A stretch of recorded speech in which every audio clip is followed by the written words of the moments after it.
don't listen to anybody. Just kidding. That's the rebel. You see, that's the rebel coming out. Okay. My name is Noemi Bosques. I'm from St. Petersburg, Florida. As a child, my life consisted of church. The four walls of church and the four walls of my house. My dad was a pastor, and my mom, traditional pastor's wife. So we were in church 5 days a week, and that pretty much summed up my childhood. And my mom, was always singing and directing the congregation and the songs and the worship. So my dad played the accordion, and it was a lot of music when I was a child. A lot of music. The people at church were, like you said, family, another family there. We used to see each other 5 days a week, every week for years. So we were all very close. We would go and have cookouts at Fort DeSoto Beach, or picnics at the park, like Freedom Lake Park. So we were all very close. From what I remember, it was church everywhere. We were praying at home. I would walk in on my dad, always on his knees, and he would pray in my brother's room. That was like his sanctuary when we were at home. So I would always, when I got home from school, in preschool, I would always look for him in my brother's room, because he was always in there on his knees praying in my brother's room, so or in our room. So church was our life as kids. That's all we had. As a young child, my dad was everything to me. I was daddy's little girl. I give him a lot of credit for me being where I am today as far as boxing, because he's the one that introduced me to putting his hands up like this and be like, dame uno, dos, give me the 1-2 and the 1-2-3, and I didn't know what I was doing. I was just a little kid, and I would just punch his hands, and we would wrestle with him. So he was a great father. He was a really good dad when we were young, because he instructed us in the spiritual sense and in the physical sense. I was daddy's little girl, and I was as rough as my brother was, so he definitely was a big instrument in me having a balance, I think, where I was the spiritual and the church side, and then there was the athletic and the fun and competitive side. So that's what our games were. He would put his feet up, he would lay down on the ground and put his feet up and make us stand on his feet, and we had to do all this kind of crazy balancing, and it was very challenging. He introduced me to challenge in games, and I love him for that.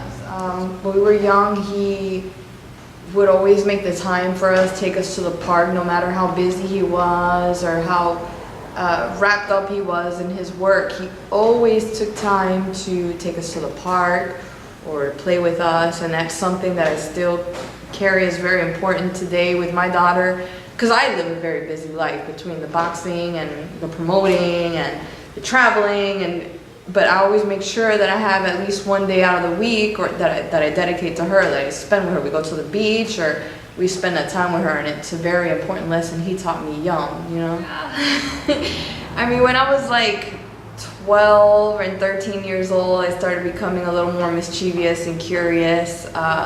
My dad wasn't with us anymore. He was, he moved to another city. There was a breakup in the family, and that's kind of where I started getting into trouble and experimenting, and a little bit of chaos started unraveling. I have a younger brother, Ruben. Shout out to Ruben Bosques, who is following my father's footsteps as far as being a pastor, as far as directing, congregation in a spiritual sense. And it's just us. It's just my brother and I. My mom would make fun of us because she would tell me, Noemi, you should have been the boy, and Ruben should have been the girl, because he's very spiritual and sentimental, and he's a beautiful soul, and here I am rugged and fighting and wrestling, and so it was a good balance. The boy was a soft and sensitive one, and I was just so rugged. I was really the cute one, but I was rugged. Okay. Yeah, my brother. he's a lot like my mother. He's a lot like my mother, and vice versa with my father and I. I'm a lot like him. I look like a girly girl because I was always in church dresses. Okay. But I was always in church dresses wrestling with the boys outside. Seriously. Yes.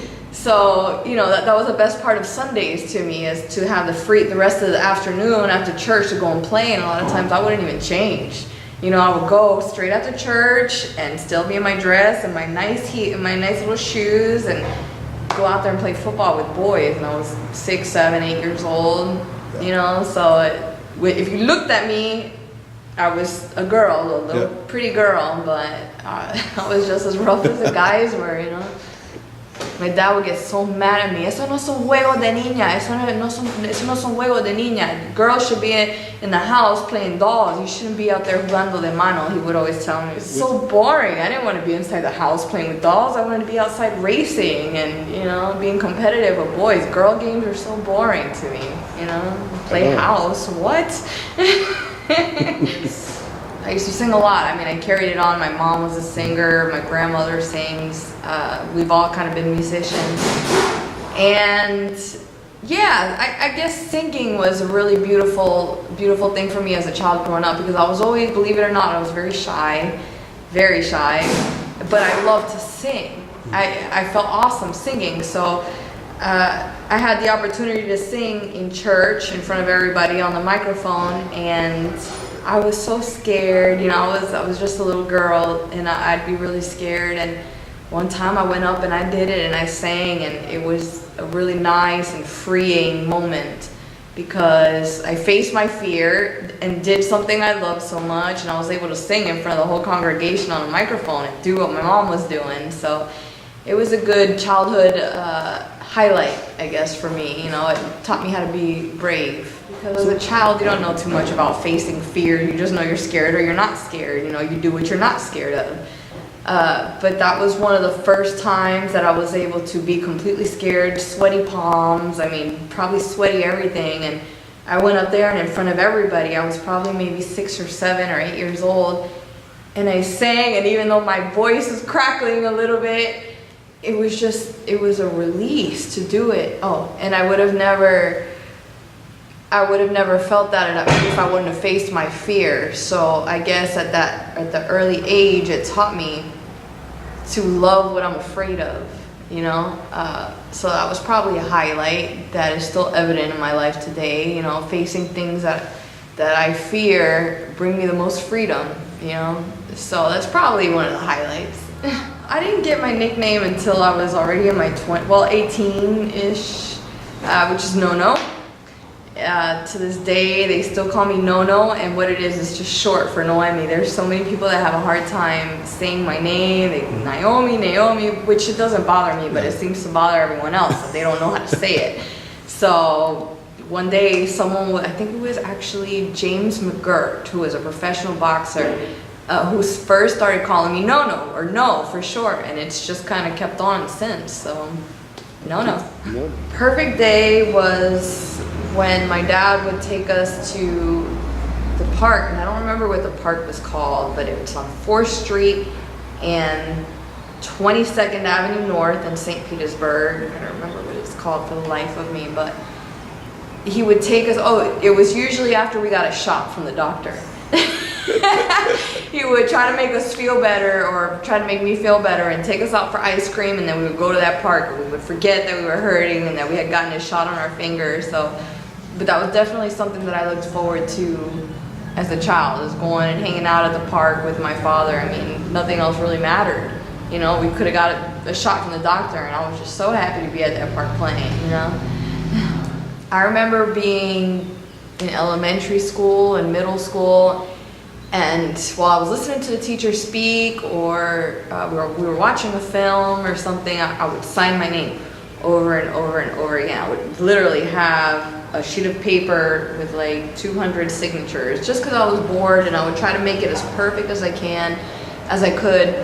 And I remember thinking, one day, I think I'm gonna be signing autographs, and I would make the signature as perfect as I could, practicing and picturing writing an autograph as perfect as I could. But I was never imagining that I would be doing it today, you know. And the other day, I think I signed an autograph, and I remember thinking back to those days, like, wow, I remember practicing for this autograph as a child, and I didn't know. I was just signing. I mean, it was almost obsessive, you know. I had a sheet of paper with hundreds of Noemi Bosques. It was obsessive, you know.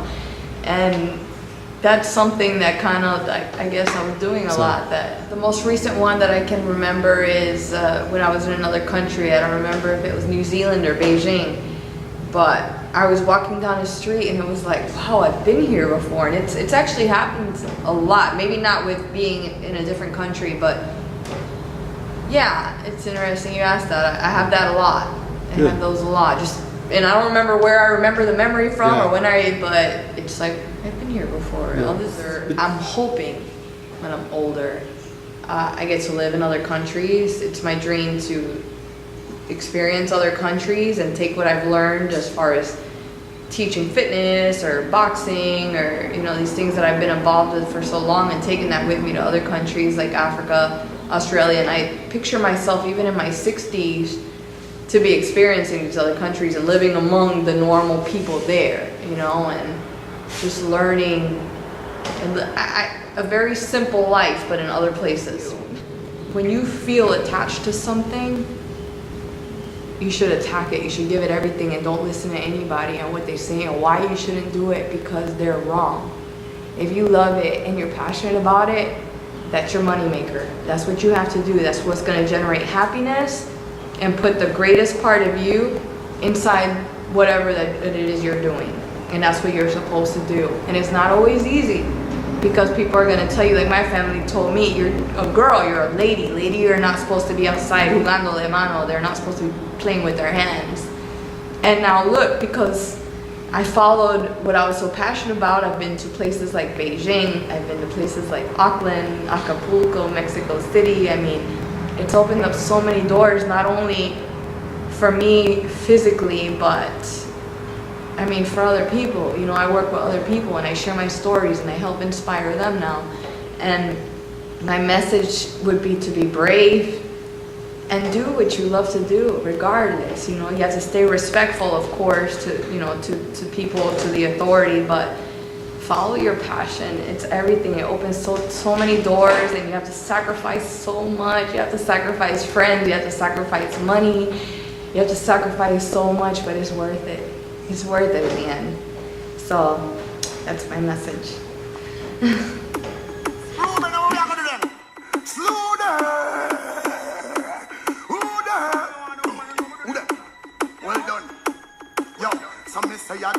Slew them up, be feelings them a carry. Them done but already and them can't say them sorry, yeah.